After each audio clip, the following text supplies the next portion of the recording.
This example for Math 20 comes out of section 9.1. It's linear inequalities in two variables. So I'm going to do two examples. One very simple one, y is less than 5x plus 4. The nice thing that makes this one a little easier is the y is already isolated on one side.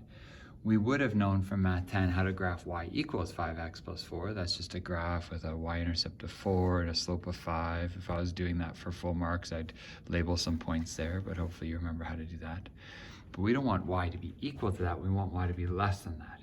So first of all, the line itself will not be included. So that means I'm going to draw the same line, but a dotted version of that. Now my only decision is, do I shade below or above that line? One good thing that they ask you to do in your textbook here is to use a test point. So if I pick the point 0, 0 and say, okay, test, does 0, 0 satisfy this inequality? If I put in 0, 0, is 0 less than 5 times 0 plus 4? It is true, 0 is less than 4, which means, what that tells me is that 0, 0 should be on the side of this line that's shaded. So the answer is to shade everything on that side of the line. So the correct answer to y is less than 5x plus 4 is just to have a dotted line and shaded below. So what happens when they give you one that looks like this, where the y isn't isolated? Well, that's your first step. In this case, the simplest first step I think would be to add 3y to the other side, then divide everything by 3. So I have this inequality. Now it's looking a little bit more like what we just had. Now, if I were to draw y equals 2x minus 2 over 3x minus 4, I know that I have a slope of 2/3, a y-intercept of minus 4, so that line would just look like this. But I'm interested in having less than or equal to. Now this time, I get to keep the solid line. The line itself is part of my solution.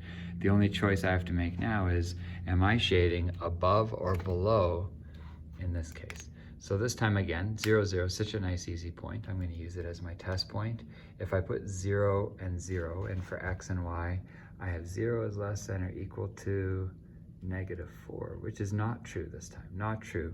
So I do not want to shade the side of the line that includes 0, 0. I want to shade the other side. So I grab my pencil, and whiteboards are not great for shading, but I grab my marker in this case, and I shade everything below that line. So my solution is the line and everything below it, because this one has the equal to sign. In the previous example, there was no equal sign, and so the line itself wasn't included. But because these two were both less than questions, we ended up shading below. Your calculator is able to do these inequalities. I put a video in D2L as well about how to do it on a TI-83 or 84. Not really that important. If you can do it by hand using a test point, you're in good shape.